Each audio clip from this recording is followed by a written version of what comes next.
to put together into an opinion their views and their excellence in the preparation of this opinion. So I think this is really a particular issue where EFSA can have a lot of potentialities in there, the scientific expertise across Europe. When we are in a panel work, so we work through working groups, then we go to a plenary meeting, in the plenary meeting where we have a number of experts, so these 21 experts, where they are going to decide, where they are going to vote for an opinion. So this is a collegial decision. It is not the decision of only one person. It is the decision of 21 members with all those different expertises to reaching a conclusion. So there we have this, we ensure impartiality in the outputs. We communicate our work through the EFSA journal. So in our website, all the opinions are listed in an EFSA journal. We have different scientific colloquia, more or less 3 to 4 per year, on many different areas. These are mainly scientific, dealing with scientific issues, so we bring together experts from different parts of the world, we discuss, and then we, at the end of the meeting, we have some conclusions and recommendations and way forward on the different areas. And as I already said, we are not working there alone. We work not only with the member states, but we need the international cooperation.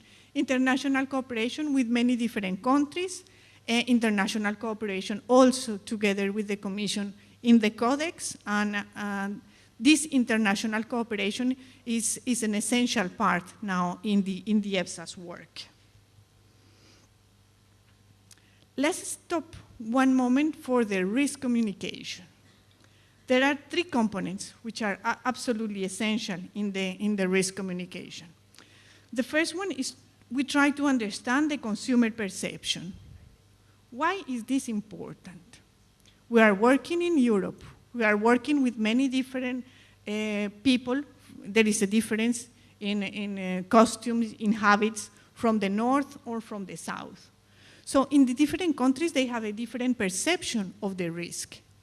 Let's take an example, Austria. They are very concerned for all issues related with the GMO. While the south of Europe, for example, Spain, Portugal, and Italy, they are extremely concerned with issues related with pesticides. Why? Most probably because they are living close together with these high agricultural fields, so they consider this as a risk. For them, is really something that they have in their daily life.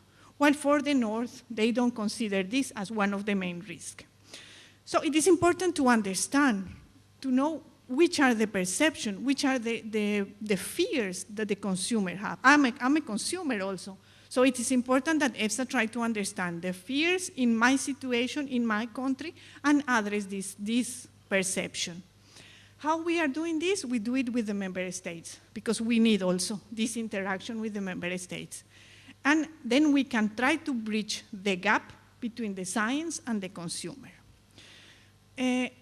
Maybe it's also a bit here in Thailand that sometimes it seems that science and consumers are totally different worlds. So it's important to put these 2 worlds together to understand. As a consumer, I would like to understand what the science is saying, and as a scientist, I would like to know which are the perception of the risk of the people to be able to address those concerns. And then the final aim is to promote a coherent risk communication. And we can do it putting together all of these elements. If we go to the origins of EFSA, they have been already introduced by Patrick. So there was a loss of consumer confidence in the safety of the food chain. It was a bit of a damage trust in the public authorities. So consumers were not trusting very much the public authorities. And there was a need to recast the EU food safety system and policy. So that's why EFSA has been originated. The main goals: to improve the EU food safety, to rebuild the consumer confidence in the food safety. So we are doing this through the opinions and through tackling the different communication activities. And we, of course, have to rebuild confidence of trading partners in the EU food supply. This is a very key and important goal. The legal basis, well, we have our model regulation, which is the regulation 178/2002. You will hear about this regulation many times.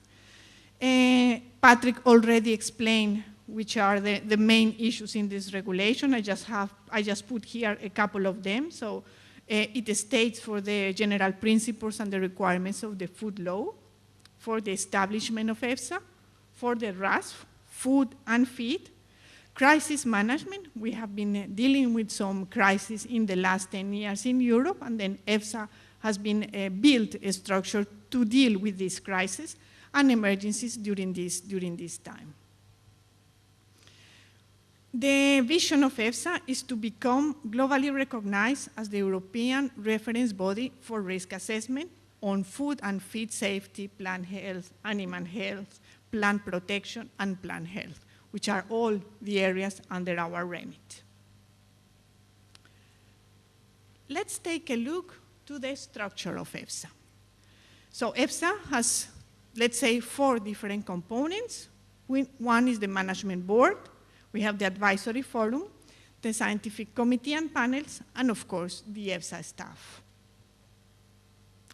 The management board, so it is composed by 14 members. They are selected based on their individual expertise and competence through open calls. They are appointed by the council based on the suggestions from the parliament, and it is important to say that they do not represent the EU member state view. So they come in an independent capacity. And now in the management board, we have a wide range of backgrounds. We have people working with dealing with consumer issues, with the government, agriculture, industry, and we have also always a member from the European Commission seated in the management board. So first body, management board. Which one is the role of the management board? Is to ensure that the authority functions correctly, establish the budget, and ensure that the authority stays within the remit of the founding regulation, so within the remit of the risk assessment. It also has some other administrative tasks, like appointing the executive director or appointing the different scientific committees and panel members. If we take a look to the different panels that we have 10 different panels. We're dealing, as I said before, with all the different areas. So we have plant health, plant protection, the GMO, the feed additives, animal welfare, biological hazard, food and feed contaminants, food additives, covering food additives, flavorings, enzymes, food contact materials, and dietary, nutritional, and novel food. So we are covering through all of these panels all the different areas. In some cases, we have some questions from the Commission, from the Parliament, or from the member states that needs the expertise of many different panels. For this reason, we have another panel, which is the Scientific Committee, which is an horizontal panel. It can deal with questions related with many different areas, integrating them all together. So we have 10 scientific panels dealing with specific issues, plus the scientific committee. As I said before, the scientific committee and panels, we are dealing here with independent scientists. Also, they are elected through a call. So we make a call through our website. We select the different members for the different panels. We present this list to the management board. The management board accepts the list of experts. What is requested from the experts? Well, first of all, they are going to be selected based on their expertise and on their experience, on their background, and on the fact that there is an absence of a conflict of interest. So EFSA has also a very strict, probably is one of the stricter policies in declaration of interest, in the evaluation of the interest that an expert could have, to ensure the complete independency of the authority and the complete independency in the final conclusions of the outputs. This is a mandatory commitment of independence, and then we have an annual declaration of interest. Each expert should fill it, an annual declaration of interest, and a specific declaration of interest at the beginning of each meeting. So in this way, we cover if there are new things that in which the expert is working in the last days, in the last months, they are also going to be covered by the specific declaration of interest at the beginning of each meeting. So we have here, we have already covered the two parts, management board, scientific committees, and panels. We have also another body, which is the advisory forum. The advisory forum, as it states in the name, it advises, it provides support on scientific issues to EFSA. It is composed by representatives from the different member states, from agencies with a similar role of EFSA at the member state level. So the French Food Safety Authority, the Belgian Food Safety Authority, they are all composing the advisory forum. They can go alone, one person from one of each agencies, or they can be accompanied by a member, by an expert from the member state. The Commission is there also as observer, and we have some special people invited, or special countries invited to the advisory forum.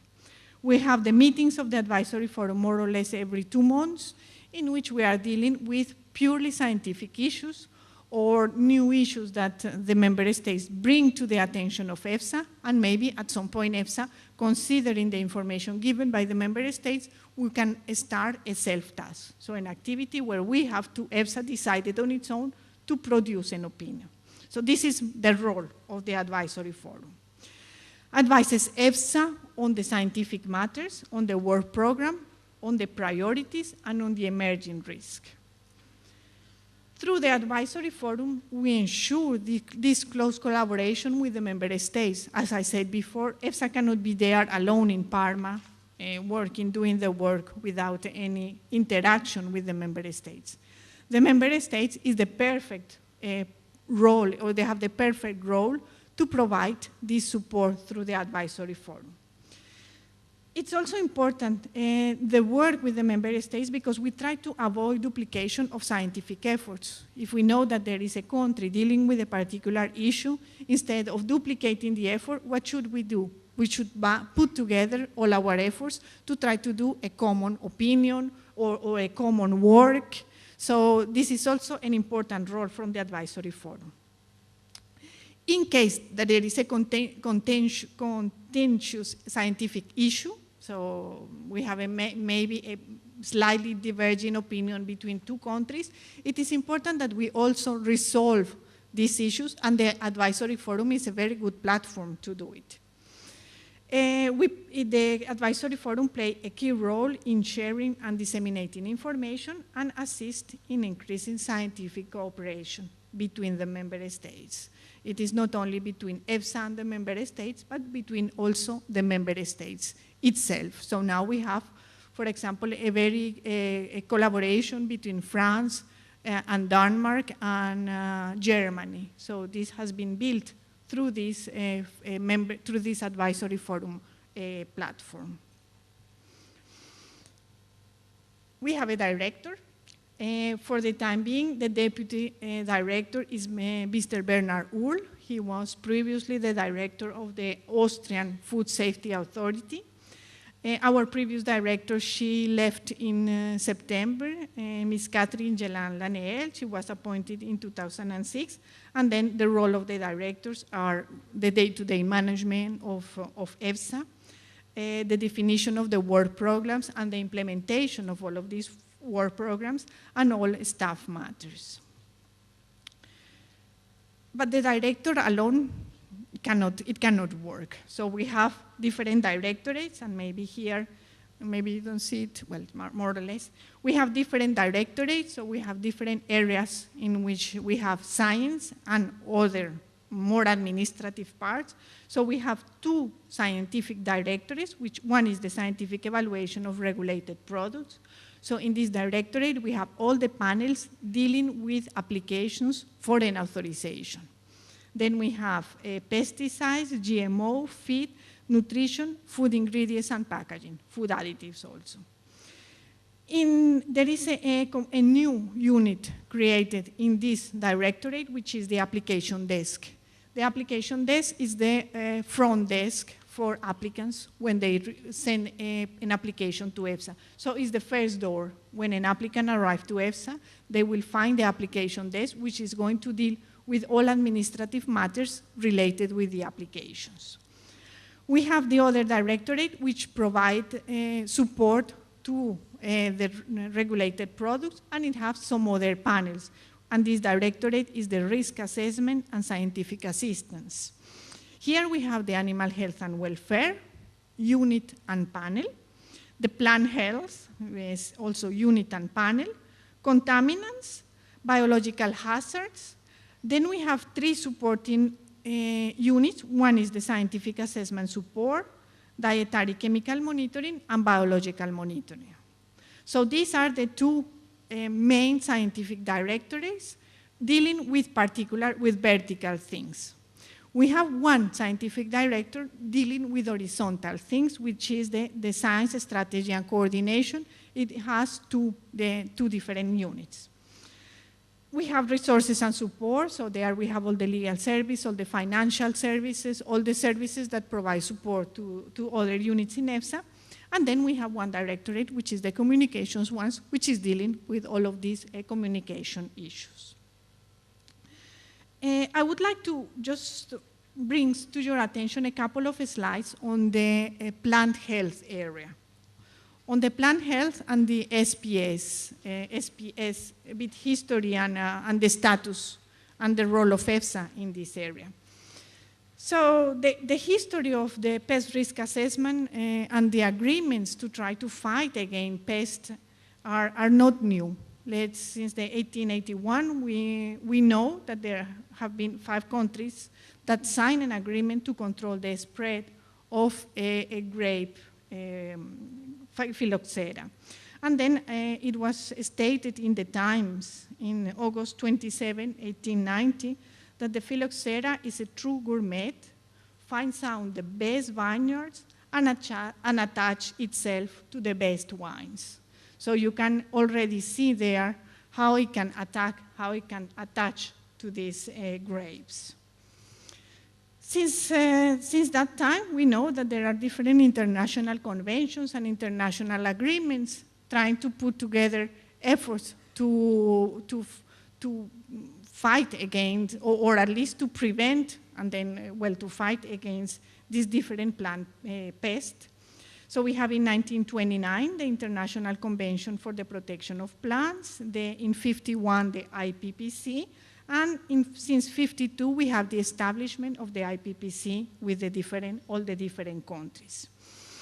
Here we have this, let's say, global initiative. In 51, we have one more targeted to the Mediterranean countries in 51. And we have also some from South America, and it was in 89 to 94 on the Uruguay General Agreement on Tariffs and Trade. So then here we have a bit of a history of all of these different initiatives to bring things together that will at the end arrive with in 1995 with the SPS agreement, which finally enters into force with the establishment of the WTO. But which are exactly the measures of the SPS? So it is stated that the countries, they have the right to take measures to ensure that the food is safe for consumers and to prevent the spread of pests or diseases among animals, so this is the S, or plants, phytosanitary, so SPS. The SPS measures should be based on science and evidence, and there is where EFSA will enter a little bit later. They have to be harmonized and consistent with the standards. So standards, we have standards created by Codex.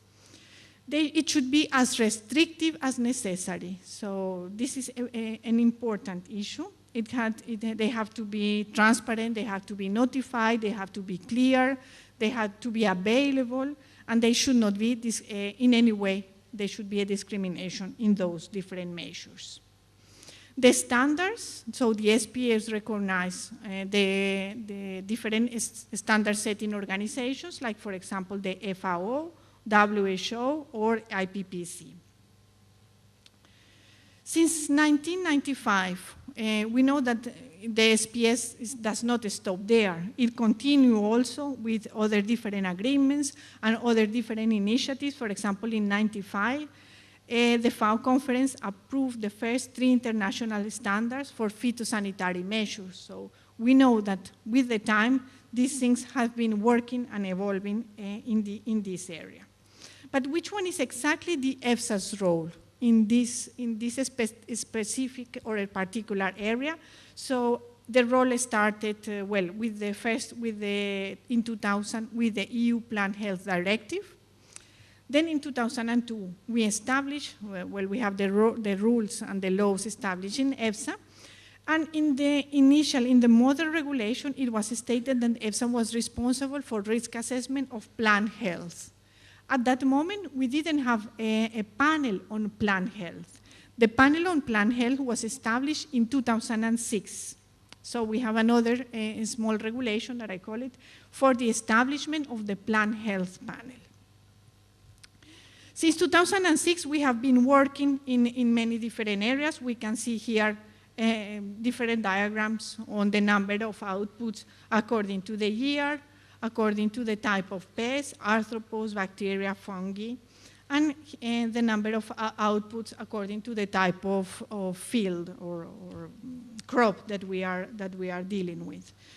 So if we have let's take an example. In 2009, if you see, there are 2 opinions on the fruit crops, and then we have 1 opinion on the citrus black spot. The citrus black spot is a disease that affects all citrus, all oranges, mandarin, and lemon, all of these series of crops. They reduce quantity and quality, and it affects all of these products in subtropical areas. So in 2009, for example, we have an opinion on this black citrus spot. Currently, we have another, it ended on the 12th of September. We have another opinion on this citrus black spot. This opinion has been submitted to public consultation. What is the public consultation? This is another important aspect on transparency and openness in EFSA. So some opinions, some guidance documents are submitted to public consultation, so we put it in our website. We allow people, experts, scientists, the general public to make comments on all of these opinions. We have been doing this for the citrus black spot. We did it for aspartame, for bisphenol A. So some of the opinions, they are submitted to public consultation. What do we do with this after the public consultation? Well, we receive the comments, we go back to the experts, we work with them, we identify which comments have to be included. There are some comments that are not relevant for the scope of the precise document, so they are not going to be introduced in the comment, but at the end of the process of the public consultation, we will have a public report where we state which are the comments are going to be included or were taken into consideration into the opinion. So this is a very interesting and important process where the opinions can be enriched through the knowledge, through the general knowledge. Future challenges in the area of the plant health. So we have here a list of them. We have several, let's say.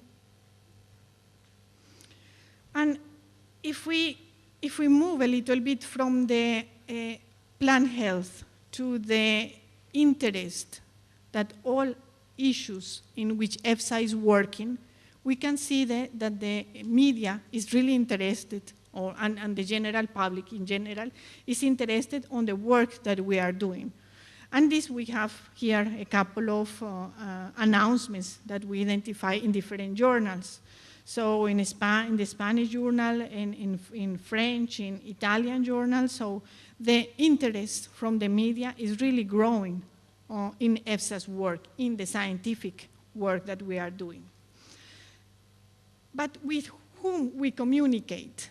It seems a very simple question, but at the same time, it's a very complicated one, because we are not communicating only with the general public. We communicate with, as you can see in the first circle, we communicate the risk managers, so we communicate with the Commission. We communicate with the stakeholders, so different stakeholders, the industry, consumer organizations, where they would like to have maybe a specific, they would need a specific, they have a specific needs. We communicate with the media, because the media is the first door also for the general communication with the consumers. We communicate with scientists. We communicate with policymakers in the EU or beyond the limits of Europe. We communicate with the general public. And in some specific cases, we communicate with concerned individuals. So it was important for us to map initially the communication. With whom we communicate, can we communicate in the same way with the Commission and with the consumers?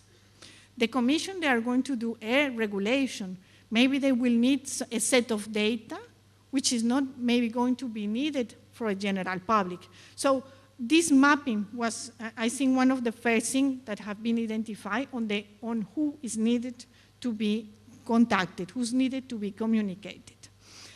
We have been helped also through an advisory forum working group on communications. It's a network, again, it's a network activity with different member states, with the Commission, and together with EFSA. We try to help the EFSA to identify issues and to promote a coherent message in communication. We have also, in the advisory forum, it helps EFSA in the early warning on emerging issues, and we pre-notify the advisory forum when we have different press releases or press activities a little bit in advance, so this is the under embargo, before it goes to the general public. So if we do this, the member states have the possibility to also align or prepare something in communications that will be ready when EFSA will do the general press release. We have been moving forward, and now we work on what we call an integrated communication plan. At the beginning, EFSA was communicating a little bit on many different topics, but without creating an integrated approach. So it has been noticed that people would like to have the general overview, the whole story, let's say, of a specific topic. So what we do is to put together all the information, integrate all the information on a particular issue, and then we work toward this integrated approach. We have it across all tools and channels, so the website, press releases, web stories. We have different themes. We have one, for example, on feed. We have a continuous, what we call a continuous campaign. So in the website, you can see currently some new information on this particular area. Let's think, for example, on feed. We have an integrated communication. So I prepared a small video. I think it lasts 3.5 minutes. So it's a very general video on what is feed safety, which are the hazards on the feed safety, what do we do with our opinions. So it's really an integration of all the work that we are doing in the area of feed safety.